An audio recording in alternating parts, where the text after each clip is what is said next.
Hello, everybody. Welcome back to the show.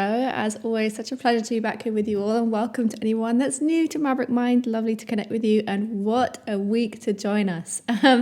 This week, I am joined by the very brilliant Stepanka Kurlová. She is a clinical hypnotherapist, a writer and a guide for creatives, entrepreneurs, artists, and lightworkers who really feel called to express something meaningful in the world, aka you guys. And yes, she and we do very similar things, but in slightly different ways. And hypnotherapy actually isn't something that I've necessarily looked much into, so this is something I was really curious about. Stepanka's work blends subconscious reprogramming, nervous system regulation, and practical strategy to help people move through the things that we all feel blocked by. And the things that I guide you through too. Visibility fears, creative blocks, procrastination, and the deeper patterns of self-sabotage that really keep us from our fullest, most authentic expression.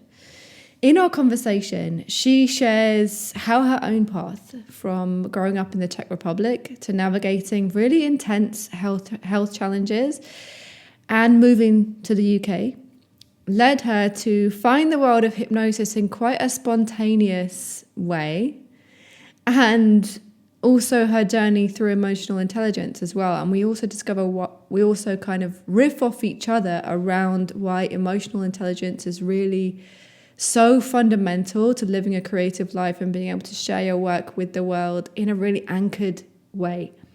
We explore the myths around hypnotherapy, what it really takes, what really keeps creatives stuck, and how to create that emotional regulation I was just speaking about during those big expansions in your career. And why small and sustainable is often more transformative than that all or nothing mentality we're kind of sold online, or that some of us just kind of innately have within us.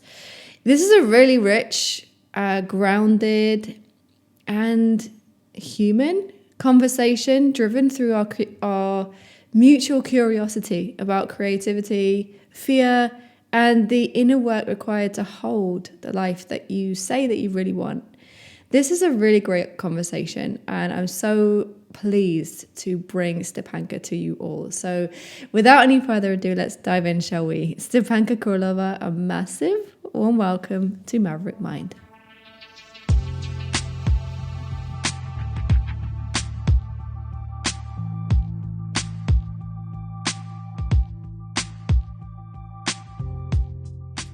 Stepanka, a massive warm welcome to Maverick Mind. Such a pleasure to have you here. Hello, Ellie. Thank you so much for having me. It's so great. I'm really excited to dive into this conversation. I think the audience would be very, because we're curious little beings, as I'm sure you can imagine. I'd be very curious to dive into your mind and dive into all things hypnotherapy. But just to kind of lay a nice kind of ground for everyone listening moving forwards throughout the conversation, how would you describe what hypnotherapy is? Yeah. So hypnotherapy is a type of therapy, if you like, a type of therapy that uses hypnosis as one of the main elements.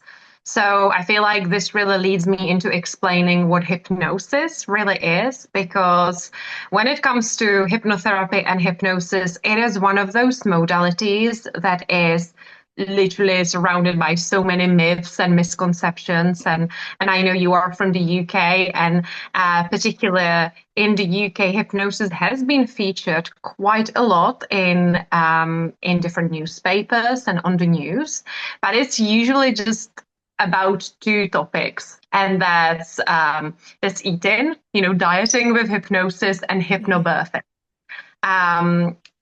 Because of Kate Middleton, who openly shared that she used hypnobirthing with all of her pregnancies and when she was giving birth.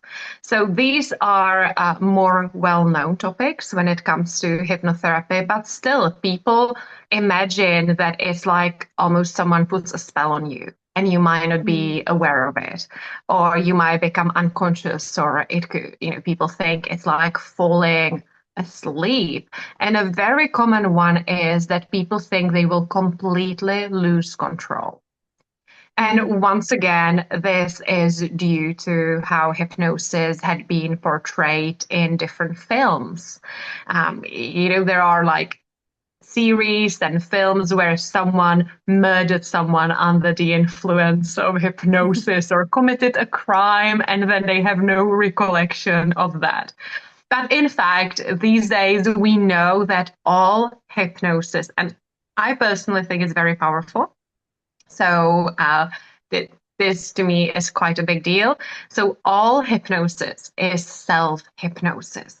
We are the ones doing hypnosis on ourselves. Even if someone is guiding you, like a hypnotherapist right there beside you, or in an online Zoom session, or if you perhaps purchase a hypnotherapy recording, it's someone is guiding you, but it's you accepting the suggestions. And why I find it so empowering is that it actually is reminding us of our own innate power. That it's not this person outside of us doing all of that magic. It's us working with those instructions that are being given to us. So I could tell you, like, imagine this or that and see yourself doing this. And you might be like, no, I actually don't resonate with that. I don't want to listen to you, Stepanka. I don't want to follow those instructions. Like, we've got free will. So when you are working with someone such as a hypnotherapist, there is probably trust already. That's why you have chosen them. You already feel like they get you, they understand you, they are a credible person to do hypnotherapy with, and then there is nothing to fear. So in most cases, you will lean back energetically, emotionally, and you will receive those instructions because you know this person wants to help you, and they have listened to you, and they are using the information from you to create the most personalized, incredible hypnotic experience for you. So just to give you an example, so it doesn't sound like a lot of theory, some people visualize things very easily. So I could tell you, like, see yourself walking on a sunny beach, and you're like, yes, Stepanka, I see it right away. And other people find it hard. Not everyone can vividly visualize. So it's actually another misconception that you've got to have a very vivid imagination. It's okay if I know someone struggles to see things that way. There are other ways of how I can guide them into their own experience. In the same way, if someone is telling me they fear heights, because I ask all these questions before I work with someone, honestly, I won't be giving them a visualization. See yourself on top of a cliff above above the sea. Like, that might not resonate. So what I'm trying to say here is a good hypnotherapist will make that experience really good for you. That's why they've got to listen. And in those cases, you will feel like you want to follow along. But it's still you receiving those instructions and working with them in your mind. Is it making sense so Yes, far? definitely, definitely. Yeah. I think that's actually a really interesting and important distinction to make, because I think a lot of us, we think of a hypnosis or somebody who's hypnotizing someone else. Yeah. You think of like people on stage in Vegas or something, and Yeah. they're like, now you're under, or now you're under, and then like bark like a dog, and they like fully in control of that Mhm. person, almost like a puppeteer, and they can get them to do all these silly things. So it is really, I think, important to distinguish that is actually not the case. That Yeah. So that you're just to not actually ask you being that, controlled by somebody. yeah, these people aren't being controlled either. So stage hypnosis, firstly, there is a difference between hypnotherapy that's focused on like the therapeutic effects and stage hypnosis. But I also want to say that most true stage hypnotists, it's not like it's a scam. They work with people in a particular way. So it's actually quite smart, to be honest, when you look into the psychology of stage hypnosis. I had to do a little module on it as well when I was getting my qualification, and it was for sure interesting. because it's almost like they do it really quickly. Have you seen that? Like, they will put someone under the spell of hypnosis, so to Yeah. speak, really quickly. So we actually use that as an example of how we can speed up and make our hypnotherapy techniques quicker because they are not faking most of them. Obviously, there could be some that are a little fake. I don't quite know about that, but there is a way a stage hypnotist chooses the people that go on stage. There are little pre-warm-up exercises, if you like, that will show them who will be a really great subject, who will be a great person to work with on stage. And just like with coaching, personal development, uh, self-help, you probably notice from your own work, the power of expectations is everything. People have got to expect it's gonna work. So for me, before I work with anyone, I actually need to make sure they really understand what hypnosis is and they have the right expectations. And the same applies to stage hypnosis, which is interesting. People go there knowing they want to laugh. People go there knowing what it might look like. People go there, and those people who put their hands up, it's like they actually want to go on stage. So there is already an agreement. I agree with these things being used on me in this way. So they go along with it, whether they know it or not. They already agree. They said yes, and they are open to those techniques. Is it clarifying that a little more? Yeah. Yeah, definitely. That's interesting. Um, yeah, wow. What a like magical little, little thing. But then it's all, I think sometimes when you're learning how the mind, the nervous system, and the subconscious mind works, it is kind of like going into some other magical land. It's like there's all this stuff, there's the surface of what we think we know, and then there's all this other stuff underneath, and you're just like, wow, how much is beneath that kind of beneath the surface of the water, like the tip of the iceberg is only very small that we can notice I that. mean, you obviously work with the nervous system and with like somatic practices. What was it like for you to have your own experience? Because I would say my bigger, like, regulated experience was actually with hypnosis. That was what got me really into it at the age of like 18, 19. And it felt mind-blowing.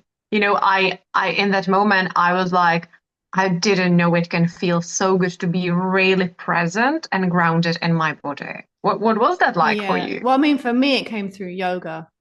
Mm-hmm. So it kind of came when I was about 22 on a yoga teacher training. I'd done like the audience knows the story, but I'd done like Mm-hmm. I'd kind of had a bit of a random route into getting into doing a yoga teacher training in India at the time. And I didn't really know much about what yoga was about. I just had a pulling intuitive feeling that I wanted to go there. So I did. And then they started talking about energy. And at that time, I was kind of like rolling my eyes. Like, what are they talking about? And talking about how emotions can be released when you're doing a yoga posture. I was like, yeah, right. What are they talking about? And then, Love and then people started having like started crying when they were doing big hip openers and things like that, and I was like, are they being genuine, or it's like, is this performative? Do they think they should because the teachers have been yeah. telling us that? um and yeah, then that was kind of, I think, the first introduction into it. I think it was a while after that that I really started to feel that within Mm-hmm. myself, because I was quite skeptical of it. um so yeah, it was then quite a long time before I could feel it in myself. But when I could really be present within myself was during the kind of meditation parts of that training, and within the yoga practice as well. And then that's kind of the catalyst that then took me Mm-hmm. into understanding that, like, the whole world of everything beneath the surface. And I think then working with people through yoga and understanding, or being experienced enough to see what they say and then what they don't say, and how Mm-hmm. what they're not Mm-hmm. saying is showing up in Yeah. the way that they practice and in their body. and witnessing that also that within myself as well. It was kind of a slow process of just like gentle integration and curiosity, I think. I love that. Yeah. A little fun fact for you. That experience I had described to you, that was actually during a yoga session as Oh, well. really? My No way. first ever proper yoga session, when at the end of the session, the teacher was like, if you have half an hour, feel free to stay. I have this very special recording I want to play. And some people left, some of us stayed, and she played a hypnotic relaxation technique. And it Oh, like blew me away. And yoga was the catalyst for me in many ways as well.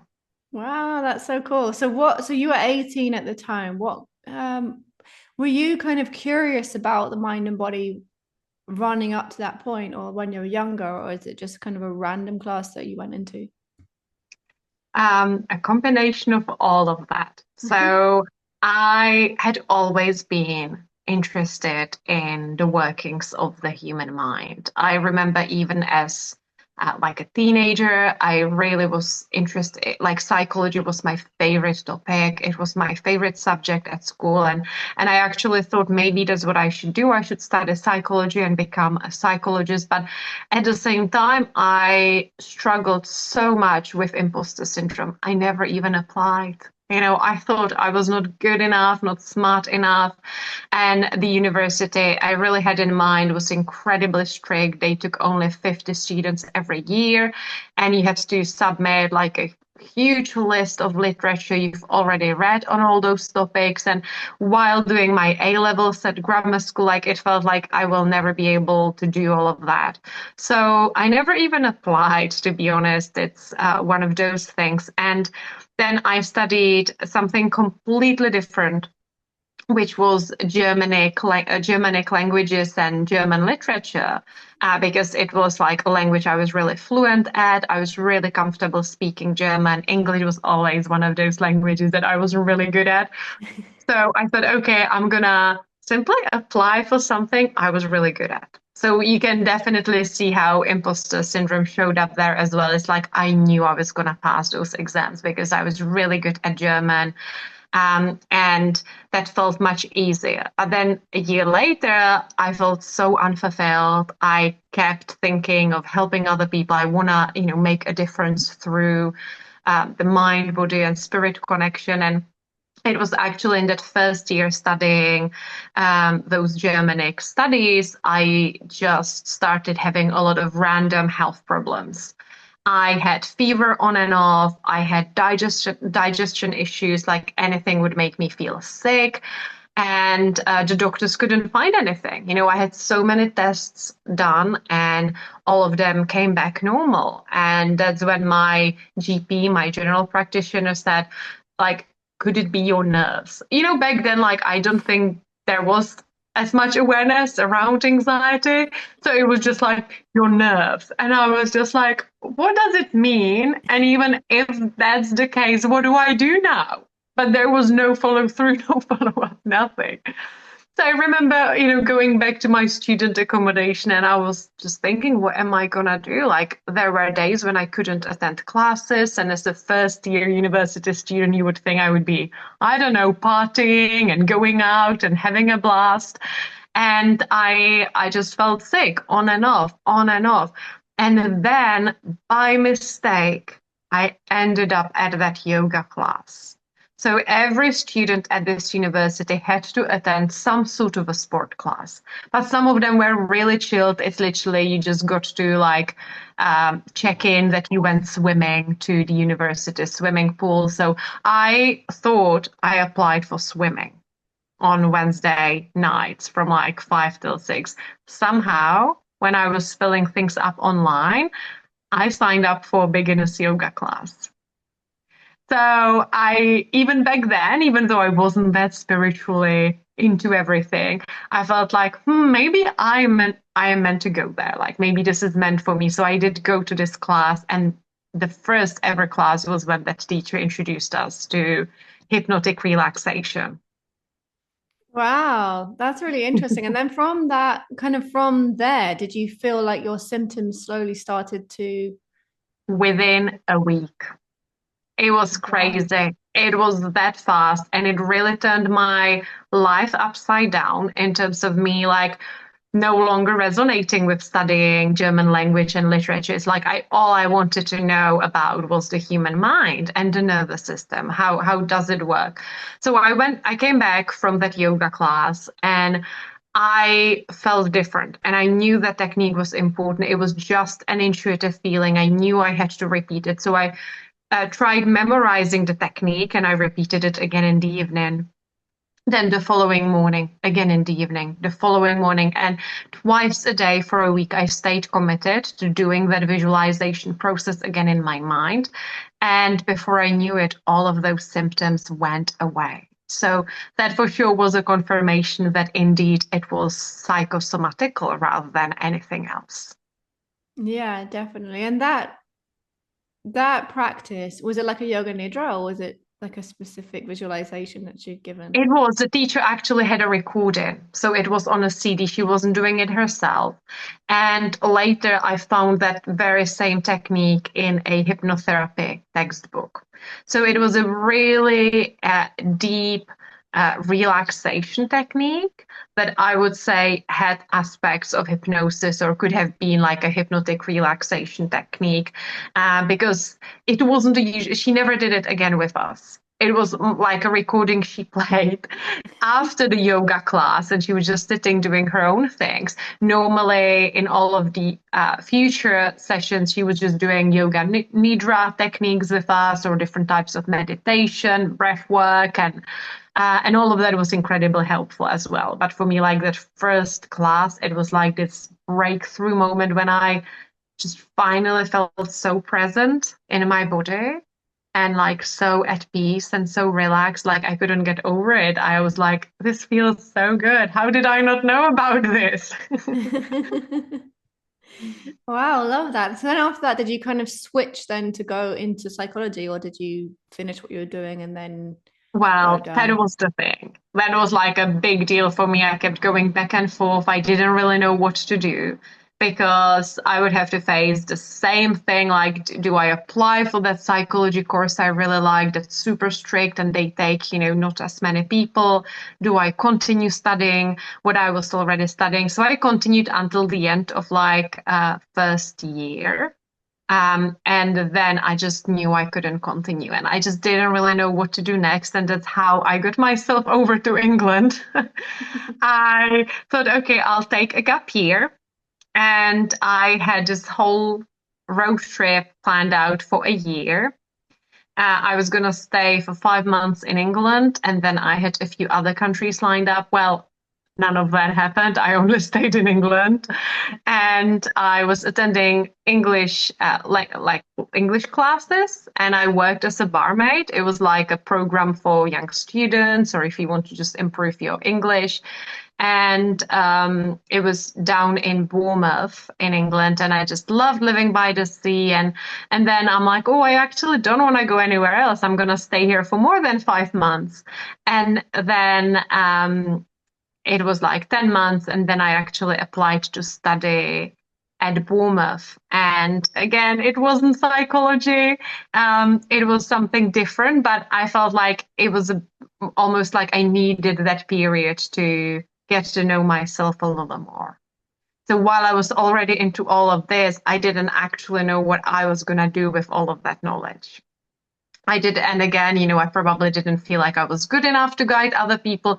So actually, I studied marketing and event management, and I think it was really important for me to do that.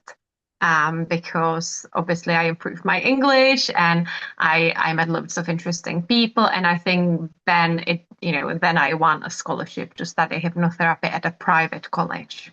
Oh wow, that's great. I guess also the marketing probably helps now you have your own business as well. 100%, yeah. But I think also at that age, it is kind of I can imagine like being that age and not feeling like I would be ready to Yeah. guide someone else Yeah. through like a psychological thing, or a hypnosis thing, or even yoga was quite simple. It didn't feel like you can do it. Someone can go to a yoga class and not realize it's that deep. So you can put on it. I could teach yoga when I was 22, and people not really realize the depth that it was actually going. Yeah, I can imagine being one-on-one, like trying to coach someone that time, not feeling like I'd done enough life Yeah, to exactly. I was, really 20, 21, and yeah, definitely. Wow. So now, through your practice and through what you do, what would you say is the kind of most common thing you see people come to you to guide them through? So that's a big question because I think over the years my work has evolved a bit. I started focusing more on things like anxiety and emotional eating, panic and phobias, and like really deep fears. Then it has evolved a bit, and these days I actually do work with a lot of creatives or entrepreneurs, and I do quite, I would say, like a mixture of different things. Something is a little more practical in terms of like accountability and creative work and being really committed to your creative crafts, but also still do things like, phobias and fears or long-term coaching. But I would say a lot of it does come down to self-sabotage and to emotional intelligence. Because when we think about most of the problems we have, so to speak, a lot of them are caused by us in one way or another, whether it is the decisions we have made or we are getting in our own way, whether it's downplaying our vision, downplaying our gifts. It could be that we might be repeating a pattern we aren't even aware of. So to me, like emotional intelligence is a big part of my work because it's everything. It's so deeply connected to our success.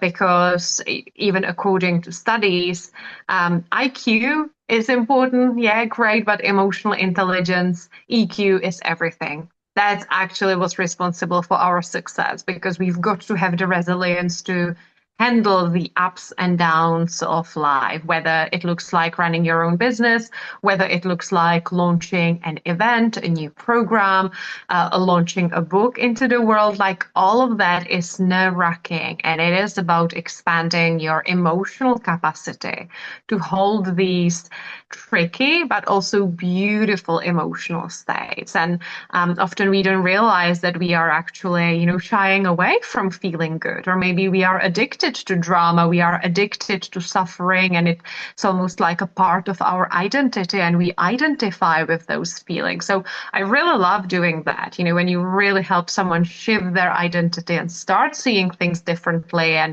and go for the bigger things without burning yourself out, without wrecking your nervous system. Yeah, definitely. I think emotional intelligence,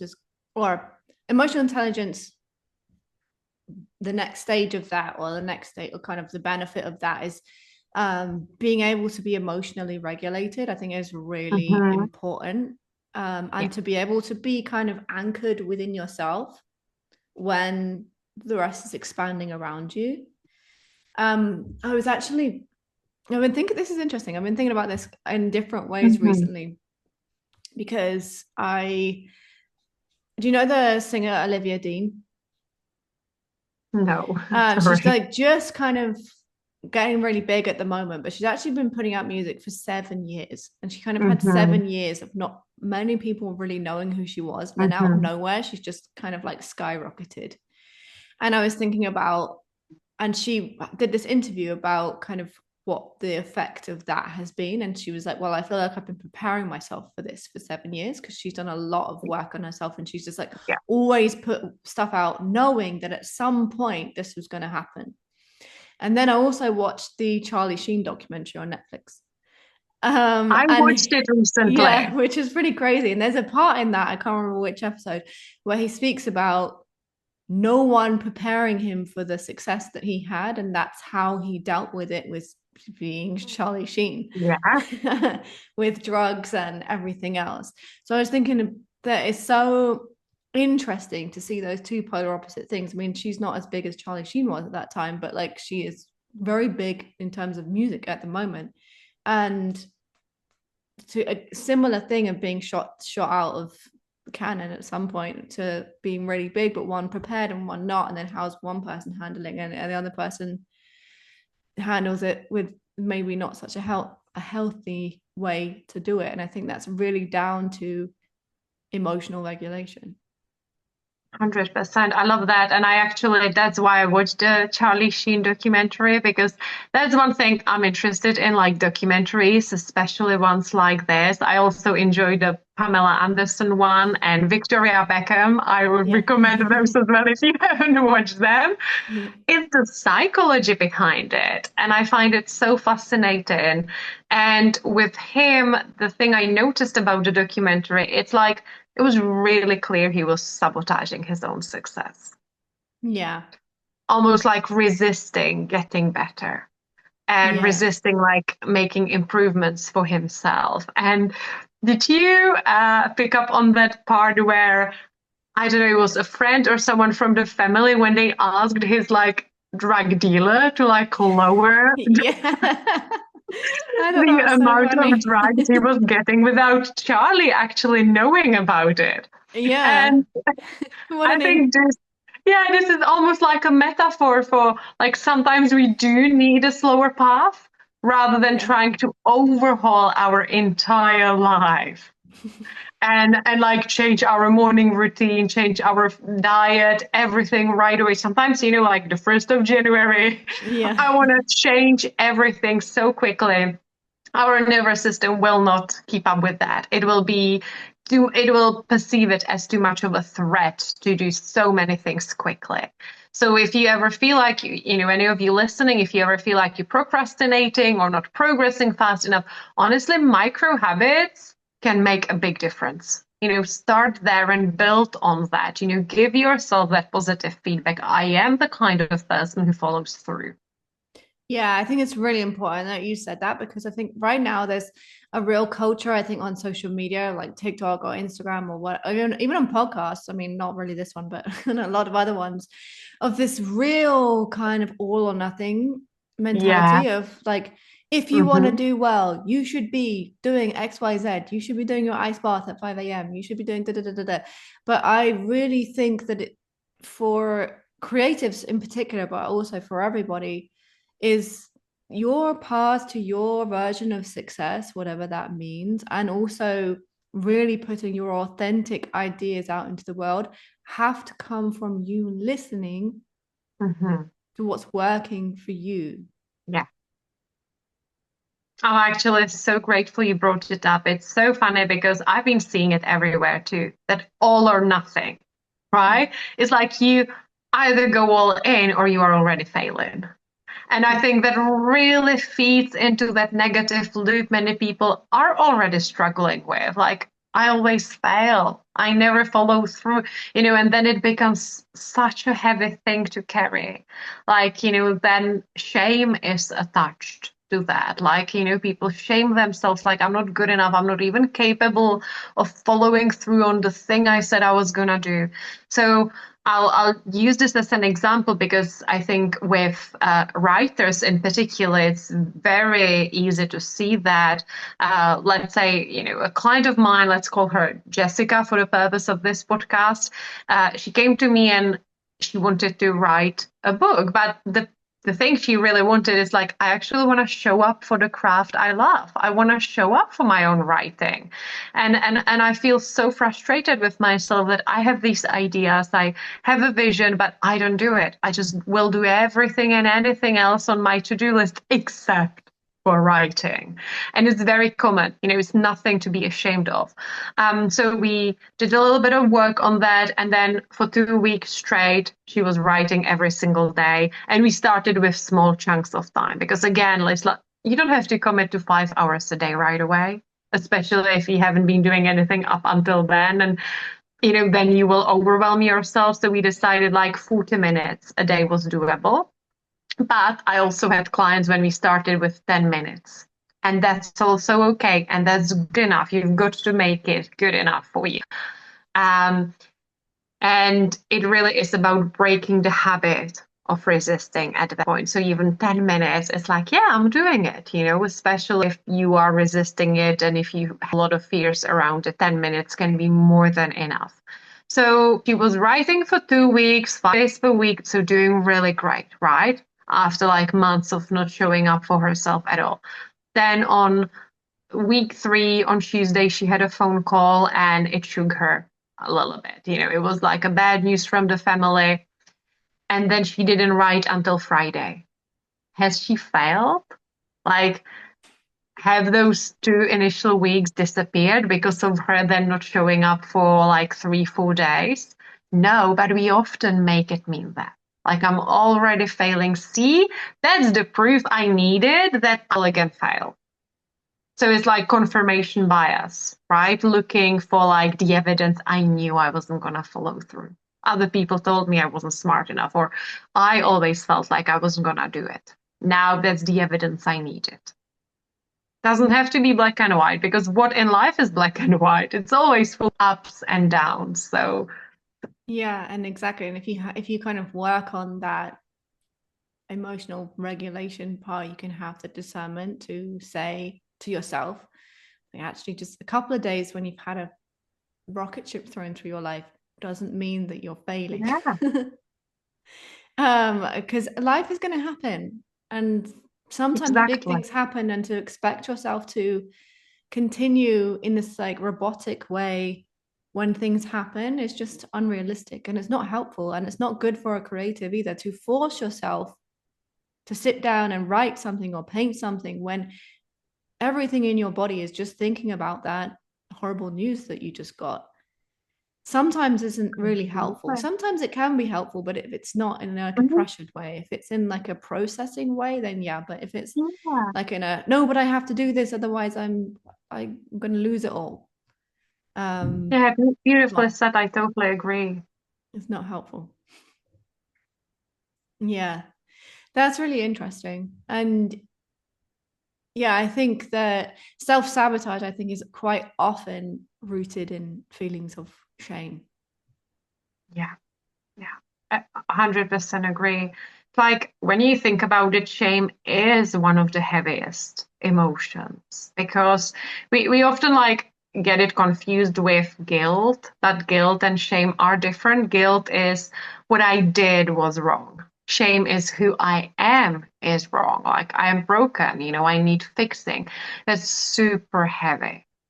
And then you stay stuck in that loop because it's never good enough because you never, did the perfect job. But that's why I said even 10 minutes showing up for yourself in one way or another could be good enough if you then give yourself that positive feedback for that and you make it enough. Yeah, definitely. And how, through hypnotherapy, to kind of guide somebody around, we'll use self-sabotage or something, or that kind of pattern for an Mm. example, but obviously there are so many other things you could go to hypnotherapy for, but just as we're speaking about that, let's use that as an example. How quickly do you normally see somebody start to kind of lift that pattern in general? So you could totally see a big shift straight after one session. And the reason why, for example, work with people for more than one session, I don't do just like one-off hypnotherapist sessions, is because you could also have such a big shift that, oh my gosh, things are going well. I'm actually doing the things I said I was gonna do. And then a few weeks later, you might have a little bit of like a readjustment period. It's almost like, could it be this easy? Could it be this good? Like people actually then start doubting the success they've been having. And I've seen it quite a few times with clients when, let's say, someone who struggled with emotional eating, she literally quit one habit that was unhealthy for her after our first session.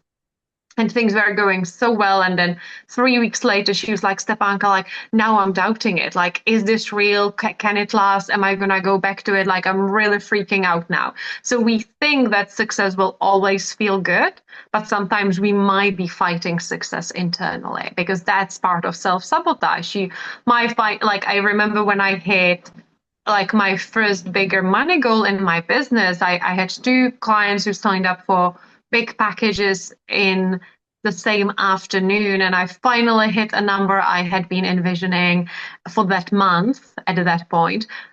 And I couldn't really like understand it. Like my own nervous system was freaking out because now I've had two people who paid me more than I made the whole month before. And my nervous system really felt like I had to lie down. I remember I was just like, can I even receive this? And it's obviously an irrational fear. And up until then, I thought, of course, I would receive it. Of course, I would feel pure joy and excitement. But actually, it brought up other feelings. So that's where really that nervous system regulation comes into place. It's like with hypnosis, I always see, especially when it comes to self-sabotage, it's almost like we are expanding your capacity to receive. We are expanding your emotional capacity to actually have those goals you logically say you want. Yeah, I was just thinking that while you were saying that, I think there's so much to be said about expanding your nervous system's capacity to receive the things that you actually say that you want. And Yeah. often when people are kind of trying their best to do something or achieve something, it could be a money goal, it could be a certain amount of listens to a song, it could be selling a painting Yeah. for what they perceive to be a big number, and they're logically from their mind really trying to do that thing, but for some reason it's not working. Would you say, from what your experience is, that often in that situation it's because their nervous system isn't like doesn't feel safe to receive that? Yeah, absolutely. It could be one of the reasons. Obviously, I also want to say everyone's situation is individual, so I don't want to just make generalizations. But having supported artists who sell like big pieces rather than like a bigger quantity of smaller pieces, and then you're looking at like maybe 13,000 for a painting or more, or a little less.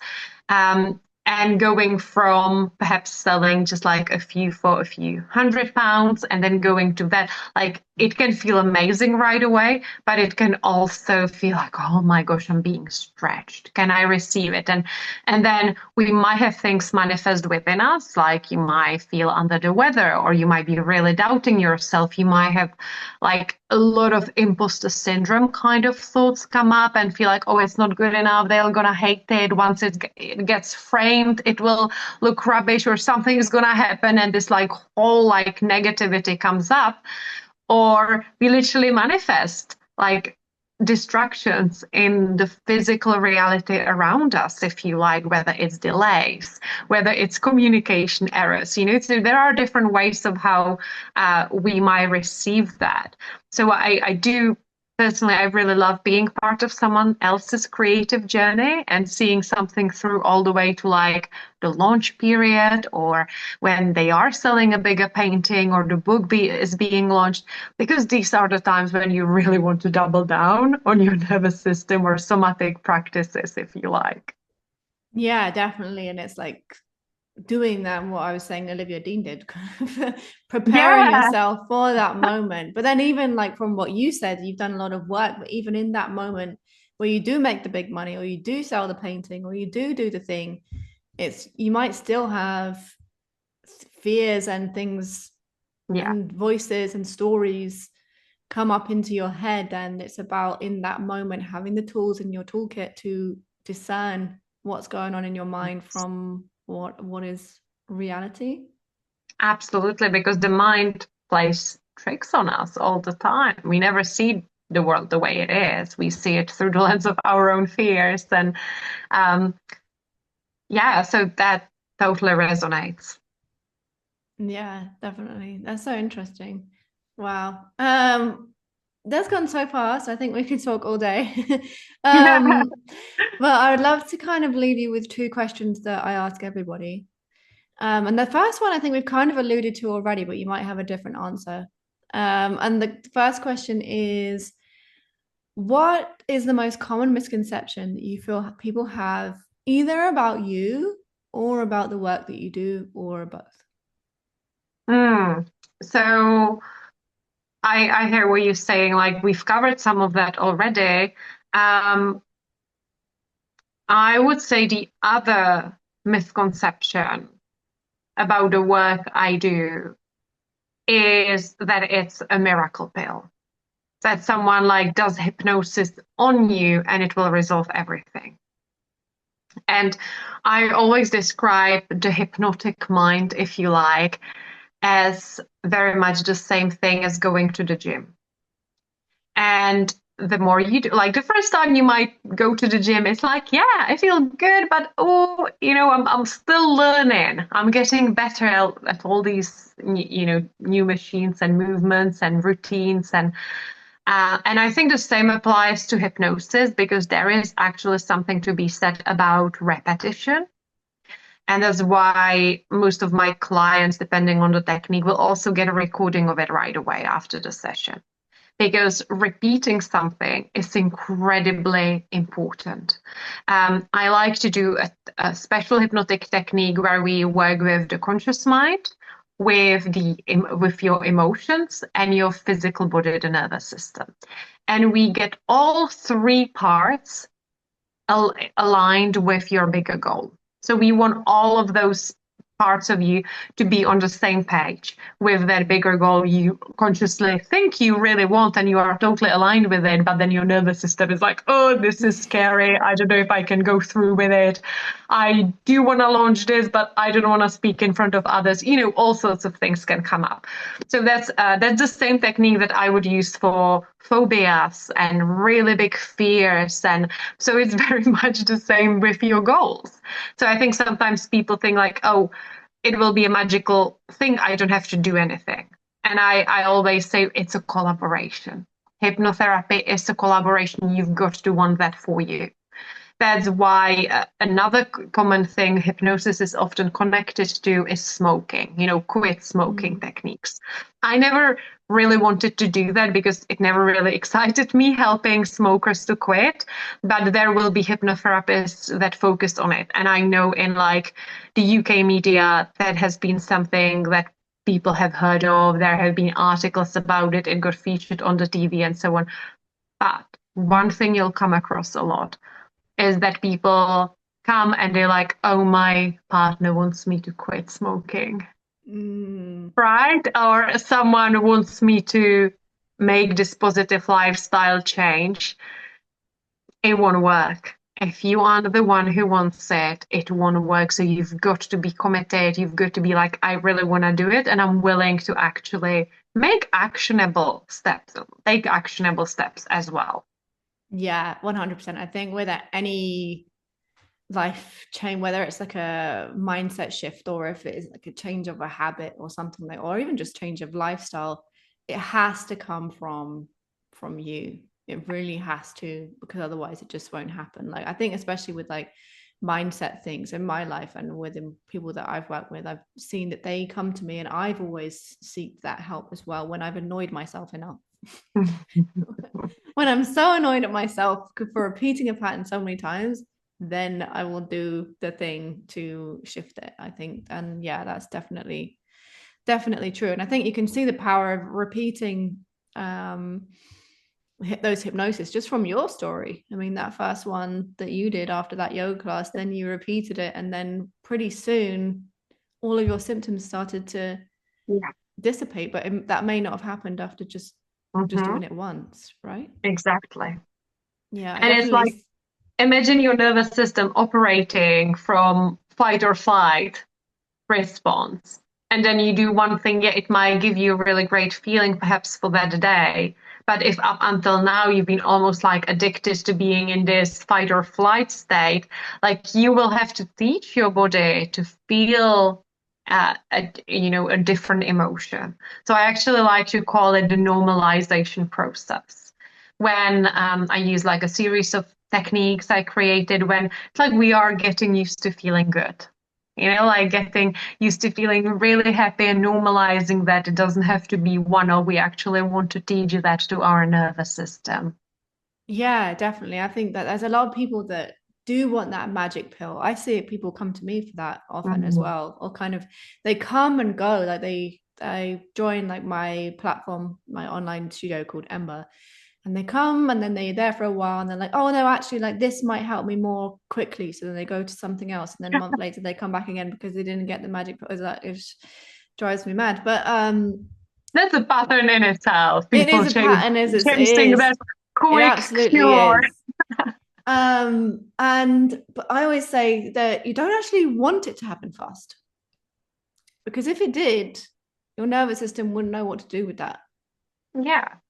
And it's a cliche, but there is something to be said about the magic of the journey, Mm. the person you become, because that's essentially what's happening. We are becoming someone else. And if we can really feel gratitude for what's already happening, for the progress we are making, it just gets to be a lot more fun. Yeah, definitely. Cool. And the second of the two questions I ask everyone is if you think back to some really memorable conversation that you've had in your life, it could have been at any time of your life with anybody, and it could have been about your work or it could have been something about creativity or something completely random. What is maybe one line that they said, or it could be a piece of advice that they gave you from that conversation? Who were you with and what did they say? Yeah, so I would love to share a little short story from when I was probably in my mid 20s, and at that point I was battling quite severe gynecological health problems, and it really was the time in my life where I started practicing emotional intelligence when I realized that the superficial positivity of the online self-help world wasn't gonna cut it for me. And in fact, it felt like it was making me worse when I was trying to pretend I'm really positive when I was having a lot of difficult health problems that really limited my life. I worked with an incredible EFT practitioner, emotional freedom technique, which is tapping. So you are tapping on like energy points, on meridian points on your body, almost like Chinese medicine, if you like acupressure, acupuncture, and you are tapping, activating these points that are actually sending the signals of safety to your body. And you are verbally processing the emotions and the states, and that was the perfect technique. I'm also qualified in it myself, but it was really supporting me when I was such a state I couldn't sit down and meditate and be peaceful. So actively moving my hands, tapping and speaking felt like a more down to earth approach. And my teacher, my practitioner back then, said something really profound to me when I had a window of improvement. So a long story short, I was bleeding for more than a year. So I had a long period, if you like, a Wow. very long period, and I was losing a lot of blood. I was anemic, losing a lot of hair. It was difficult. And at one point, I had a slight improvement. The bleeding stopped for like 2 weeks, and I felt like, oh my gosh, like I've got my life back. It felt amazing. And then the bleeding started again 2 weeks later. But it was still the biggest breakthrough I had up until then. Yeah. And I remember just crying to my EFT practitioner and sharing with her, like, oh my gosh, like it's back. I failed. Like, what the heck is going on? When am I gonna get better? And she really helped me reframe it. And she drew a little chart on a piece of paper. And I'm sure at this point, like back then, it was the first time I had seen it. I've seen it since many times on social media. It's like that little chart when like success is not a linear path Mm. forward. It's full of ups and downs. And she said, look, you are still higher up here than you were back then, but what you're not seeing that within it there are loads of little ups and downs, and you are simply in one of the little downs right now, but you are still getting better, you are still seeing improvements, and that's the way to look at it.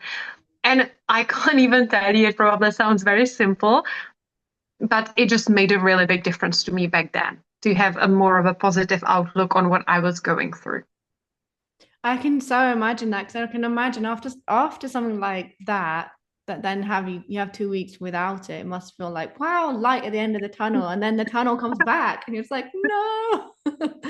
But wow, yeah, no, that's a really good advice, and I think that's a really nice thing for people to remember, and it's like applicable to so much that we're doing, but especially if you're kind of on a path or just building a life for yourself, and you can kind of question everything and feel like nothing's working when you don't realize that you're actually on the way up. You just can't see it. Yeah. Thank you. Well, I love that, Stepanka. Thank you so much for coming on the show. I've loved this conversation. I'm sure everyone listening will have as well. I'll put the links in the show notes for everybody to find you, but just in case people are ready right now, where is the best place people can find you and your work? Thank you. Thank you so much for such a great conversation. I really, really enjoyed it. I love how we are on the same page about so many things. If you would like to connect with me, firstly, I would love to hear if there was anything that resonated, if you feel like you would like to share with us what stood out to you, or perhaps what your personal experience been like we would love to hear that. And if you would like to connect with me, I hang out on Instagram and Facebook. And I also have a solo podcast that's got loads of different resources, whether it's techniques, whether it's storytelling episodes, or more like educational episodes, practical episodes. And that's called the Inner Glow podcast with Stepanka Kurlová. And I am on Instagram at New Earth Woman, or on Facebook simply under my name. So feel free to send me a friend request, or I think I have the professional page, so you can just hit follow, I think, and we can stay connected. But always, my inbox is open, so if you want to share anything that resonated, I would love to hear that. Yeah, definitely. And do everybody share this episode you can share it with a friend, or if you share it on social media, then of course tag us in it, because we'd love to see that and love to hear how you get on. But otherwise, thank you so much for listening, everybody.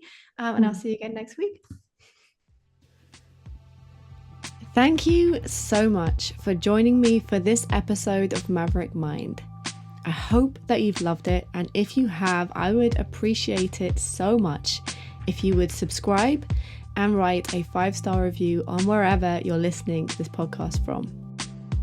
If you'd like to keep the conversation going, I invite you to join me over on Instagram at Maverick Mind Co, or on my website maverickmind.elliefoden.com. And I'll see you in another podcast very, very soon.